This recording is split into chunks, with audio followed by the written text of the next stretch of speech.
उन परिवार से मिलने के लिए। पहले जाते हुए मेरी गाड़ियों पर हमला किया गया, कई लोगों को चोट लगी, कई गाड़ियां टूटी। फिर मैं जब वापस आया, मुझे आना था यहाँ, आप ये समझो मुझे ऐसा लग रहा था कि यहीं से आने के लिए रोकने का इंतजाम किया जा रहा था। मैं जब चला वापस, फिर मेरी गाड़ियों पे हमला हुआ जिसमें कई लोगों को चोट लगी, कई गाड़ियां टूटी। फिर मैं पैदल चल पड़ा, मेरे मन में ये भी था कि मुझे एमयू जाना है, लेकिन फिर मैं चल पड़ा क्योंकि मैंने अधिकारियों से कहा कि ये नहीं, ये सह जाएगा। और मैं आपको बहुत जिम्मेदार से कह रहा हूँ कि सब कुछ पुलिस की देख रेख में, पुलिस की जानकारी में।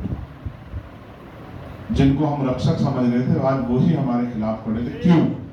क्योंकि वो हमारी हिम्मत तोड़ना चाहते थे। उनको सरकार ने कहा है कि इनकी हिम्मत तोड़ दो कि ये जाके लोगों के लिए आवाज ना उठा सके। और मैं आपको लिख के देता हूं कि हम मर तो सकते हैं लेकिन झुक नहीं सकते, इस बात को सरकार याद रखे। एक बार पैदा होता है आदमी, बार बार नहीं पैदा होता। मैंने आपसे चर्चा की थी, और क्यों चर्चा की थी उसको भी सुनो। आप जानते हैं जानवर, आप किसी पशु पक्षी को देखना, उनको जो घटनाएं होने वाली होती है उनका आभास पहले हो जाता है, क्योंकि उसमें रमे बसे होते हैं। तूफान आने वाला हो, भूकंप आने वाला हो, बाढ़ आने वाली हो, तेज हवा आने वाली, पक्षियों को, जानवरों को उसका एहसास पहले होता है। हम इंसान है, हमें भी एहसास हो रहा है मुल्क में क्या हो रहा है। अगर हम आंखें बंद कर लें तो खतरा कम नहीं हो सकता, ये गलतफहमी में कोई ना रहे। और मैं ये बात आपको डराने के लिए नहीं कह रहा हूं, मैं पढ़े लिखे लोगों को सिर्फ इशारे के साथ कह रहा हूं कि जो मुल्क में चल रहा है वो किसी छिपा हुआ नहीं। किस तरह से टारगेट करके हम पे हमले किए जा रहे हैं, हमारी जो जमीन है उस पर हमले किए जा रहे हैं, हमारे अधिकारों पे हमले किए जा रहे हैं, कानून के जो अधिकार हमें मिले उनको हमसे छीना जा रहा है। संविधान ने जो शक्ति हमें दी है, राइट टू प्रोटेस्ट की हो या फ्रीडम ऑफ स्पीच की हो, सब हमसे जो है वो एक एक करके छीनी जा रही है। कई बार तो मुझे ये भी कहना पड़ेगा कि जुडिशरी भी कई दफा जो ऐसे लगते हैं कि वो भी हमारे खिलाफ खड़ी।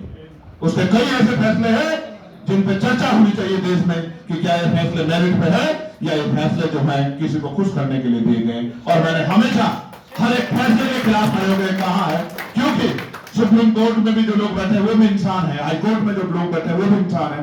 कोई मशीन नहीं है कि जो निष्पक्ष होकर कार्रवाई करेंगे। सबके ऊपर सरकार का दबाव है, कहीं ईडी का दबाव, कहीं सीबीआई का दबाव, कहीं जो है इनकम टैक्स का दबाव है, कहीं मुकदमों का दबाव है। इन सारे दबाव के बाद हमें लड़ना है। और मैं सिर्फ सियासत के बारे में नहीं सोचता। मेरे प्यारे भाई कह रहे थे जब वो चे गुवेरा की बात कर रहे थे, मगर मैं सियासत से अलग लिए सोचता हूं कि मुल्क भी तो हमारा है। क्या इसी मुल्क की शक्ल देखी थी? आजादी के परमाणु ने क्या यही मुल्क चाहा था? आज हमें रोज सफाई देनी पड़ेगी कि हम अपने मुल्क से प्यार करते हैं। हम कितना प्यार करते हैं इस बात को हमें सफाई देने की जरूरत नहीं है। मैं भी जानता हूं और वो भी जानते हैं कौन किससे कितना प्यार करता है, और आजादी की लड़ाई में कौन कहां खड़ा था ये भी सब लोग जानते हैं। किसने कितनी कुर्बानी दी ये भी छिपा हुआ नहीं है, और कौन किस मुल्क की तरक्की के लिए कितना कोशिश कर रहा है ये भी किससे छिपा हुआ नहीं। आज देश तो लगभग बिकाई की कगार पे है, बचा गया देश में, ना नौकरी ना रोजगार, कुछ भी तो नहीं। तो पढ़े लिखे लोग जिनके कंधों पर जिम्मेदारी है कि वो लोगों को तैयार करें कि मुल्क को इस दहशतगर्दी के मौल से निकाला जाए, अगर वो अपनी जिम्मेदारी अदा नहीं करेंगे तो कौन करेगा? मुझे वो जो सुबह अपना टिफिन लेके काम करने जाता अपने बच्चों का पेट पालने के लिए, वो जो पूरे दिन मेहनत करके थका आ रहा आता है, अपनी जेब का कमाया हुआ अपने बच्चों को देता है और कुछ खा के सो जाता है, उनसे उम्मीद कर बैठे। वो तो आपकी तरफ देख रहे हैं और आप उनकी तरफ देख रहे हैं। जब दोनों ही अपना काम नहीं कर रहे तो कैसे बदलेगा मुल्क? होता आपको क्या लगता है कोई फरिश्ता आएगा? जब हम पैदा हो गए, हम पे अकल है, हम पे हुनर है, हम पढ़े लिखे, हम जानकार रखते, तो हमें नहीं पता कि हमें क्या करना है, किसके साथ खड़े होकर हम क्या कर सकते, कि हमें नहीं पता, कि सबको नहीं पता कि एक और एक क्या होते हैं, सबको नहीं पता दो दो क्या होते हैं, सबको नहीं पता 11-11 क्या होते हैं। अगर हम जानबूझ के गैर जिम्मेदार बन रहे तो सब खामियाजा कौन भुगतेगा? आप और मैं तो जी लेंगे हम लोग, लेकिन क्या आने वाली नस्लों का कोई जवाब है आपके पास या मेरे पास? अगर हम आज मूवमेंट नहीं चलाएंगे, आज हम तहरीक नहीं चलाएंगे, लोगों को तैयार नहीं करेंगे और इस फिरकापरस्त ताकतों से जो है निजात नहीं पाएंगे, तो आने वाली नस्लों को जो सहना पड़ेगा उसकी जिम्मेदारी आपकी और मेरी है। और वो हमसे सवाल पूछेंगी।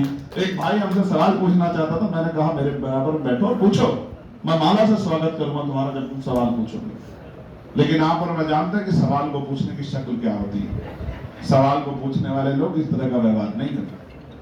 और एक जहां पढ़े लिखे लोगों की महफिल है वहां तो आप कुछ भी, और क्यों भागू मैं सवाल से?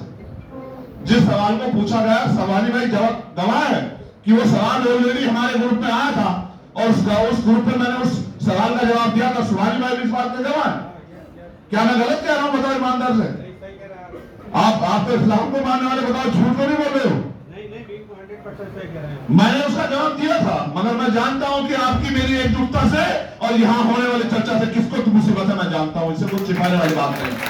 मैं जानता हूं इसको किससे परेशानी हो रही है। मुझे उनसे परेशानी नहीं है जिनको हमारे जुड़ने से परेशानी है।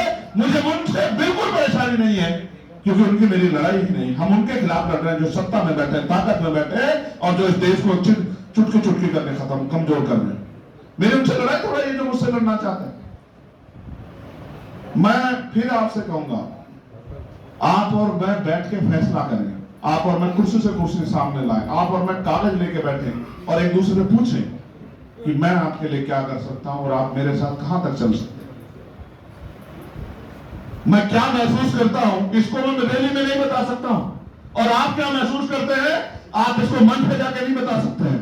आप मुझसे बैठकर टेबल टॉक करके पूछ सकते हैं, गेट टुगेदर करके पूछ सकते हैं कि आप क्या सोचते हैं मेरे बारे में और मैं आपके बारे में क्या सोचता हूं। और मैं फिर कहता हूं, यहां सारी लड़ाई हिस्सेदारी की है। अगर सम्मान और हिस्सेदारी मिलेगी तो मैं फिर कहता हूं, जानवर भी किसी रिश्ता नहीं तोड़ता, हम तो इंसान हैं। हमने तो कितने लोगों को आजमाया, बार बार आजमाया, सबको मौका दिया, उनमें से एक मैं भी हूं। मैं तो खुद को साबित करूंगा कि एक आदमी जिसको अवसर मिलता है वो क्या कर सकता है। और मेरी एक बात आप लिख लें, एफिडेविट देकर कह रहा हूं, जिस दिन मैं आपके हकों की आवाज पार्लियामेंट से नहीं उठा पाऊंगा, मैं उस दिन के बाद पार्लियामेंट की शक्ल नहीं देखना चाहता। मेरी बात को आप याद रखें। वो पार्लियामेंट मेरे लिए किस काम की कि मैं वहां कमजोरों की, मजलूमों की, मजबूरों की आवाज ना उठा सकूं। और मैं कितना लड़ता हूं पार्लियामेंट में। मैं आज आपको पार्लियामेंट में थोड़ी सिखा देता हूं। देखो, जो क्वेश्चन आप सुनते हो ना, वो क्वेश्चन घंटों पहले सबमिट किए जाते हैं। किसी के पास 40 MP हैं, किसी के पास 50 हैं, किसी के पास 100 हैं, और सत्ता में बैठे लोग कोशिश करते हैं जिनमें ज्यादा MP हैं कि हमारे भी सवाल आ जाए, जो हम पूरे सदन को गुमराह करके इधर की बात करते रहे। वो इतने लोग डालते हैं, मैं भी अकेला कोशिश करता हूं। विश्वास करो, पिछली बार 85 क्वेश्चन डाले मैंने, 85। मुझसे अधिकारी ने, वहां के अधिकारियों ने बोला, कहा कि क्या हो गया, मशीन हो गया, क्या करना चाहते हैं? तो मैंने कहा कि मैं चाह रहा हूं कि मुझसे यहाँ मेरे द्वारा जो है गरीबों के हकों के सवाल यहाँ पूछे जाएं, इसलिए मैं कोशिश करता हूं। इस बार भी मैंने सवाल डाले।